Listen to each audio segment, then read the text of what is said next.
At the start of 2022, Russia launched a military operation against Ukraine, drastically altering many lives. Thousands of soldiers and civilians were killed or displaced.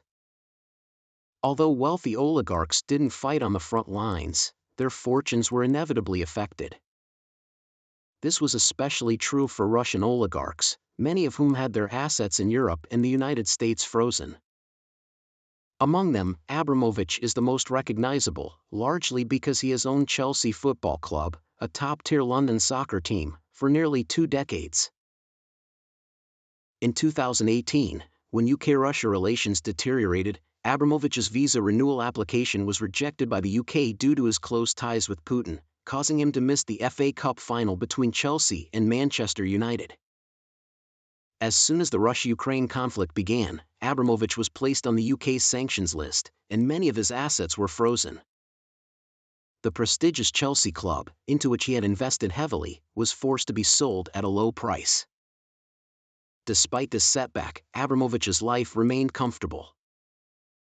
From humble beginnings, he became an oligarch before the age of 40 and had weathered many storms. After the dissolution of the Soviet Union, Abramovich acquired several automobile companies, including Lada, nearly monopolizing the Russian car market. He also ventured into the financial sector. By the time he met Berezovsky, the latter had already established connections with President Yeltsin and was on the brink of significant success. Berezovsky needed a partner and saw potential in the shrewd and capable Abramovich, who was also Jewish. Soon after, the two co-founded an offshore company, leveraging their protection to turn small investments into large profits by seizing state assets. In August 1995, Boris Yeltsin decreed the restructuring of several oil and gas companies in Siberia into Sibneft. Abramovich and Berezovsky each invested $100 million to purchase a controlling interest in the company. Abramovich earned his first billion before turning 30 and understood the principle that to make $10, you must give 7 to those in power. He skillfully managed his relationship with the Yeltsin family, subsequently acquiring controlling stakes in large enterprises like Rusal and Aeroflot. Unlike the other 7 oligarchs who were ostentatious and meddled in politics, Abramovich kept a low profile and never crossed the line of power. He knew that the oligarchs' wealth was ill-gotten, making them easy targets for those in power. At the end of 1999, amidst political upheaval in the Kremlin, Yeltsin suddenly announced his resignation, advancing the election by 3 months to pave the way for his chosen successor, Putin. Despite having a good relationship with Putin, Abramovich began selling off his Russian assets and was elected to the Russian Duma, gaining immunity and a backup plan. In 2000, after Putin was elected president, he started cracking down on the oligarchs who didn't toe the line. Berezovsky, Guzinski, and Khodorkovsky faced severe consequences, either fleeing into exile or ending up in prison.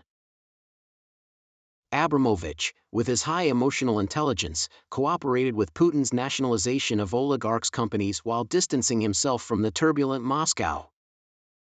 He responded to Putin's call to develop remote Russian regions by investing hundreds of millions of dollars from his own pocket to build infrastructure and improve local living conditions.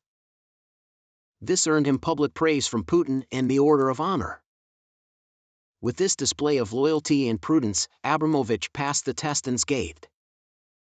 With tacit approval, he sold his stakes in Aeroflot, Rusal, and oil companies through his British companies, cashing out nearly $10 billion. In 2003, Abramovich acquired Chelsea Football Club for an estimated $105 million, according to Bloomberg. Roman Abramovich invested around $1 billion into the club, paying off debts, hiring top-notch coaches, and acquiring star players. This transformed the near-bankrupt team into a Premier League powerhouse. Football, as the world's most popular sport, granted Abramovich widespread recognition and a form of insurance. It was joked that if anyone targeted Abramovich, football fans globally wouldn't stand for it, as fans often chanted his name during matches. By 2008, although Abramovich's assets in Russia had dwindled, he maintained good relations on all fronts. He resigned from his governorship and settled in London with his third wife, Dasha Jukava, living comfortably. For years, Abramovich enjoyed a luxurious life in London, prioritizing security and comfort like other oligarchs. He owned numerous mansions and luxury cars, and his private security team consisted of over 40 well-equipped personnel. His private jet featured the same missile avoidance system as the U.S. President's Air Force One. His yacht, the Eclipse, one of the world's largest superyachts, boasted armored bulletproof windows, a missile detection system, and a small submarine for emergency escapes, showcasing true extravagance. After the 2014 Crimea crisis, relations between Russia and the West deteriorated, impacting Abramovich due to his alleged close ties with Putin. He was placed on the Kremlin list by then-President Trump. When his UK visa expired in 2018, the renewal process was slow. Recognizing the shifting political climate, Abramovich obtained Israeli and then Portuguese citizenship and began rearranging his assets. However, this extensive process couldn't be completed overnight. When the Russia-Ukraine conflict erupted in 2022, Abramovich faced sanctions from the UK government and the European Union. These sanctions froze many of his assets and significantly reduced his net worth.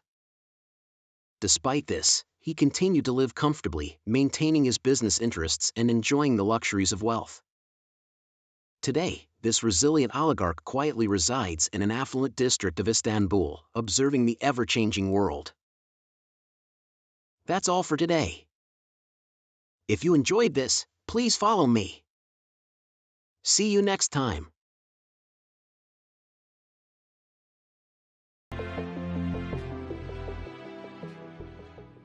If you enjoyed this video, please subscribe to our channel.